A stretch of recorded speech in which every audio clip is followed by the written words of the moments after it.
Hello everyone. Term है acute lymphocytic leukaemia. यह एक तरीके का ब्लड कैंसर है। यहाँ पर जो एक्यूट शब्द है उसका मतलब है ऐसी डिजीज जो बहुत जल्दी जल्दी प्रोग्रेस करती है, जहाँ पर इमेच्योर ब्लड सेल्स का फॉर्मेशन ज़्यादा होता है बजाय मैच्योर ब्लड सेल्स का। क्योंकि इमेच्योर ब्लड सेल्स के फॉर्मेशन में कम टाइम लगता है, तो बहुत ही कम समय में इन सेल्स में जो है ग्रोथ होती है, प्रोग्रेस होती है। जो लिम्फोसाइटिक शब्द है उसका मतलब है वाइट ब्लड सेल्स, जिनको हम लिम्फोसाइट्स कहते हैं। आप जानते हो इसके अंदर आते हैं बी सेल, टी सेल और नेचुरल किलर सेल ईटीसी। तो एक्यूट लिम्फोसाइटिक ल्यूकेमिया एक तरह का कैंसर है जो कि लिम्फोइड लीनिएज वाली सेल्स के अंदर होता है। इस लीनिएज की जो सेल्स होती हैं उनके अंदर अनकंट्रोल्ड प्रोलिफरेशन स्टार्ट हो जाता है, यानी कि वो बहुत ही जल्दी जल्दी डिवाइड होने लगती हैं।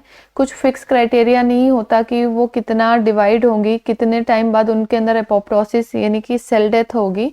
तो इस तरीके का जो बॉडी के अंदर ऑर्गन्स में जो सेल का बैलेंस होता है कि इतनी सेल सर्वाइव करेंगी, इतने टाइम बाद इतनी सेल्स की डेथ होगी, वो सारा कंट्रोल जो है वो खो चुका होता है और सेल्स अपने ही तरीके से सिर्फ और सिर्फ डिवाइड कर रही होती है। उनके अंदर जो एपोप्टोसिस वगैरह की प्रोसेस होती है वो कम हो जाती है।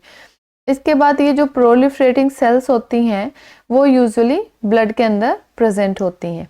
एक्यूट लिम्फोसाइटिक ल्यूकेमिया कहें तो एक तरीके का कैंसर है ब्लड और बोन मैरो का। बोन मैरो बेसिकली एक तरीके का स्पॉन्जी टिश्यूज है, बोन के अंदर पाया जाता है जहां पर ब्लड सेल्स बनती हैं। तो हम क्या क्या समझ सकते हैं कि एक्यूट लिम्फोसाइटिक ल्यूकेमिया ब्लड और बोन मैरो का कैंसर है। इस ल्यूकेमिया के द्वारा बहुत सारी वाइट ब्लड सेल्स का फॉर्मेशन होता है जो आगे जाकर के ब्लड स्ट्रीम में एंटर करती हैं। यहाँ समझते हैं जो ब्लड की स्टेम सेल होती है प्लूरिपोटेंट स्टेम सेल्स, ये डिवाइड होकर के दो सेल्स बनाती हैं, कॉमन लिम्फोइड प्रोजेनेटर और माइलॉइड प्रोजेनेटर। माइलॉइड प्रोजेनेटर से अदर सेल्स बनती हैं जैसे मेगा कैरियोसाइटिक, इरिथ्रोब्लास्ट और ग्रेनुलोसाइट्स वाली जितनी भी सेल्स होती हैं उनका फॉर्मेशन होता है। वहीं पर जो लिम्फोइड प्रोजेनेटर है इससे टी सेल, बी सेल्स वगैरह के प्रिकर्सर बनते हैं और ये आगे जा कर के जो है वो मैच्योर होती हैं टी सेल और बी सेल के अंदर। तो जो एक्यूट लिम्फोसाइटिक ल्यूकेमिया है वो इस स्टेज का कैंसर है, यानी कि यहाँ पर जो सेल्स हैं उनका अनकंट्रोल्ड प्रोलिफरेशन स्टार्ट हो जाता है, जिसकी वजह से ये ल्यूकेमिया जनरेट होता है। आई होप आपको टर्म अच्छे से समझ आया होगा। Thank you.